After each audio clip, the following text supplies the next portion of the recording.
네, 오늘은 열왕기하 6장에서 8장까지의 말씀을 함께 읽었습니다.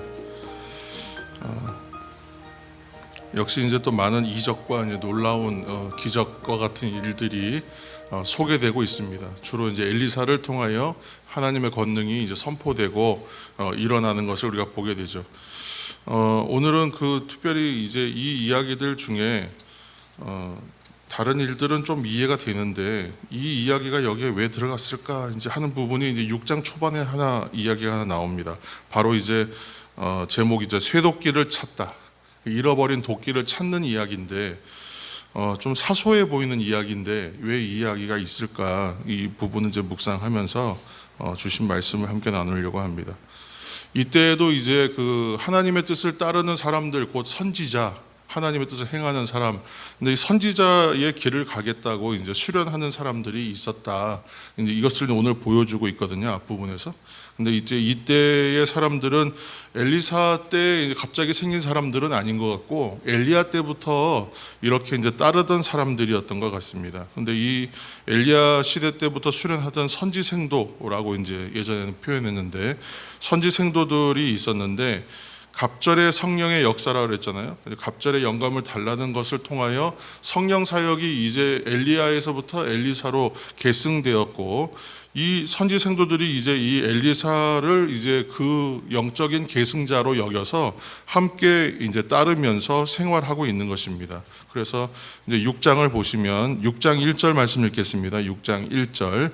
선지자의 제자들이 엘리사에게 이르되 보소서 우리가 당신과 함께 거주하는 이곳이 우리에게는 좁으니 아멘.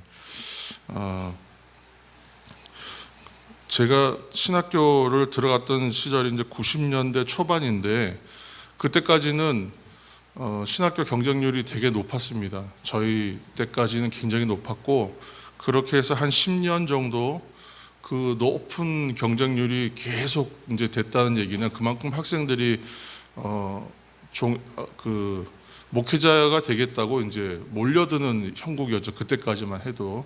그런데 지금 이제 어저께 제가 이제 그 페이스북에 이제 제가 아는 누가 지인이 올린 어떤 그 표를 보니까 신학교 이제 저희 교단 신학교는 물론 괜찮은데 아직 총신대하고 장신대를 제외하고 다른 학교들은 거의 이제 미달이 되고 있더라고요, 이미.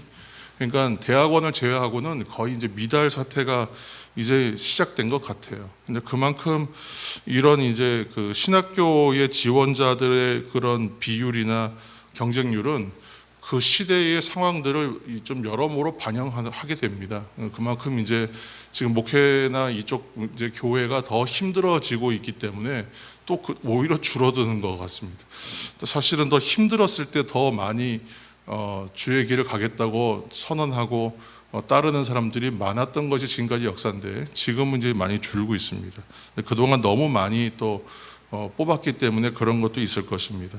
근데 이때에도 북이스라엘의 지금 시대는 영적으로 굉장히 암울한 시대이고 희망이 없어 보이고 소망이 없어 보이는 시대인데 오히려 하나님의 어떤 뜻을 따라 충성된 인생을 살겠다고 선포하고 그 길을 따르겠다고 결단한 사람들이 숫자가 좀 더 늘어나고 있었다는 것이죠. 비록 많지는 않았겠지만 그래서 함께 일종의 이제 수도원처럼 이렇게 생활하는 그 공간이 이제 비좁아지니까 이제 요단 쪽에다가 가서 하나 또 거주지를 확보해야 되겠다라고 생각해서 이제 같이 가서 나무도 베고 그렇게 해서 좀 공간을 만들어 봅시다. 이제 그렇게 하는 것인데 이제 엘리야는 가지 않겠다라고 엘리사는 처음에 가지 않겠다고 얘기합니다. 그런데 이제 그 가운데 한 사람이 이렇게 얘기하죠. 3절 함께 읽겠습니다. 3절입니다. 그 하나가 이르되 청하건대 당신도 종들과 함께 가소서 하니 엘리사가 이르되 내가 가리라 하고. 지나갈 수 있는 본문인데 엘리사가 가야만 같이 가는 거예요.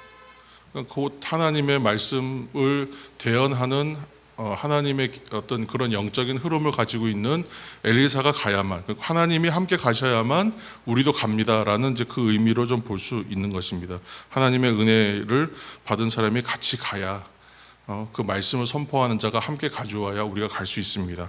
그래서 그렇게 가는 것이죠. 그래서 그렇게 이야기가 이제 진행이 됐는데 도끼를 빌려와서 이제 자기들이 거주할 처소를 세우기 위하여 나무를 이제 베다가 이제 5절에 보시면 그 도끼가 이제 자루가 빠진 것 같아요. 그래서 물에 빠집니다. 도끼를 잃어버립니다. 도끼가 물에 빠졌는데 비명을 질러요. 비명을 질러. 그러면서 얘기하는 것이 이것은 빌려온 것입니다. 이렇게 얘기해요.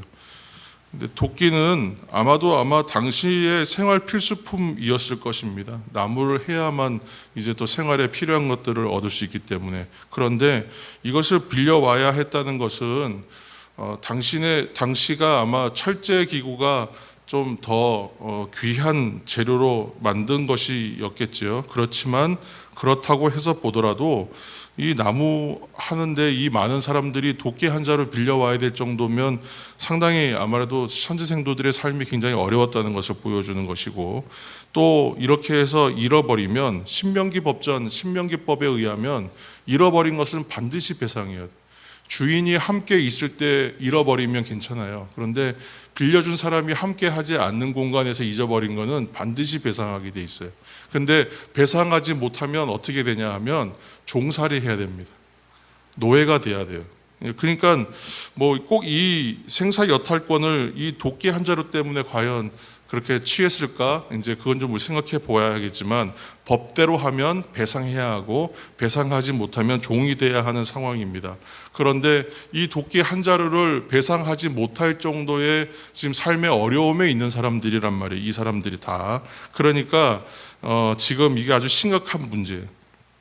그래서 엘리사에게 이제 이 문제를 어려움을 얘기하니까 나뭇가지를 던져서 쇠도끼가 떠오르게 합니다. 그렇죠? 자, 6절 말씀입니다. 6절 함께 보시겠습니다. 함께 읽겠습니다. 하나님의 사람이 이르되 어디 빠졌느냐 하매 그곳을 보이는지라 엘리사가 나뭇가지를 베어 물에 던져 쇠도끼를 떠오르게 하고 그랬어요. 참 이 놀라운 일이죠. 어떻게 보면 물에서 떠오르게 합니다. 나뭇가지를 던져서 물에서 떠오르게. 그러니까 중력을 거스르는 초자연적인 기적이에요. 근데 여기서 이제 우리 생각해 보아야 할 것이 이제 이 부분입니다. 항상 이제 성경에서 물이라는 이미지죠. 물을 상징하는 것은 뭐예요? 물이 상징하는 것은 단절된 것을 말하는 거, 단절된 것. 때로는 죽음을 말하는 것이죠. 그렇죠? 그러니까 물은 단절의 의미예요. 그러니까 물에 지금 뭐가 빠졌다는 것은 상실되고 단절된 거예요. 그런데 그것을 놀라운 이적으로 회복해 버려요. 그러니까 어떻게 보면 우리의 인생 같은 신앙의 인생이 우리 주일날도 얘기했잖아요. 아담 안에 있느냐, 예수 안에 있느냐, 그리스도 안에 있느냐. 이 비교를 얘기했었는데 아담 안에서 있었던 인생은 사망과 죄의 세력, 사망과 죽음의 세력, 그 세력 하에 있음으로 인하여 자유가 없고 생명이 없는 거예요. 구원이 없어요. 그런데 구원도 부활도 생명도 소망도 없는 인생을 부르셔서 우리에게 무엇을 주셨냐면 세례를 받게 하심으로, 그렇죠? 세례라는 어떠한 과정을 통하여 우리가 오늘날에 지금 뭐 물 세례를 말할 때는 성도가 된 것을 얘기하지만 정말 영적인 세례를 통하여서는 어떤 일이 일어나죠? 우리가 구원의 자녀가 되고 생명을 얻은 영생을 얻는 사람이 되잖아요. 그것처럼 상실된 것을 회복하는 것은 물에서 건지는 것을 통하여, 그러니까 물을 통과하고 나면 생명을 얻고 구원을 얻고 죄의 속박으로부터 벗어난다는 것을 상징적으로 보여주는 사건이 바로 이것이다 라고 생각되는 것입니다. 그러니까 잃어버린 영혼을 되찾는 목자의 마음을 보여주는 구원의 상징적 사건으로 이 사건을 볼 수가 있다는 것입니다. 그리고 이 장소가 어디인가를 잘 봐야 돼요.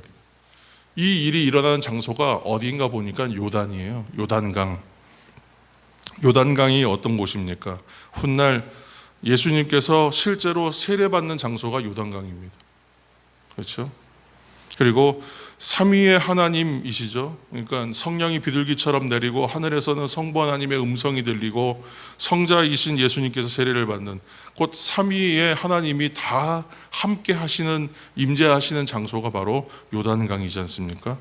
그러니까 이 삼위일체 되신 하나님의 임재가 나타나는 장소로서의 요단강에서 물에 빠진 도끼를 건져 올리는 이 상징적 퍼포먼스라고 생각하는 거예요. 이것을 보여주고 있죠. 그러니까 뒤에 이제 뭐 7장에 가면 더 놀라운 일들로 보이는 일들이 있어요. 아람 군대가 물러가서 먹을 것이 없던 성내에 뭐 고운 가루와 뭐 이 곡식들을 그냥 다 취할 수 있는 놀라운 기적과 같은 상상할 수 없는 일들이 일어납니다. 그러나 오늘날 삶에도 사실은 우리가 그 크기와 어떤 것을 비교하기는 좀 어려울지 모르겠지만 우리의 삶에도 여전히 기적적인 일들이 일어나고 있거든요. 사랑하는 성도 여러분, 그리고 새벽에 온라인으로 기도하시는 교우 여러분, 오늘 성경의 이야기들처럼 하나님의 기록된 말씀으로서의 성경은 기적적인 이적, 이렇게 놀라운 환상적인 이야기들이 가득합니다. 그러나 성경은 그것보다는 더 생각해야 될 것은 은혜의 이야기라는 것을 여러분 기억하시길 바랍니다. 놀라운 일들로 가득하지만 그러나 성경은 은혜의 이야기요, 사랑의 이야기라는 것을 먼저 생각하셔야 합니다. 그러므로 말씀 앞에 새벽마다 시간마다 나와서 나를 대하고 말씀 앞에 나를 대하고 하루를 시작하시는 사랑하는 성도 여러분, 현실과 당장의 미래는 불가능해 보일 수 있고요, 되게 막막해 보이고 가능성이 없어 보이는 일들의 연속처럼 보입니다. 그러나 엘리사 시대에 말씀을 따랐던 그 시대, 곧 북이스라엘 시대죠. 소망이 없고 구원이 없고 생명이 없어 보이던 그 시대에도 하나님의 말씀을 따르던 의인들이 있었습니다. 의인 7,000명으로 불리던 사람들, 또 오늘 가난하지만 자신의 삶을 드렸던 선지 생도들처럼 오늘도 하나님의 말씀을 따라 살아가시기를 힘쓰는 성도 되시기를 예수님의 이름으로 축복합니다. 하나님의 능력은 오늘도 눈에 보이는 현상으로 분명히 드러납니다.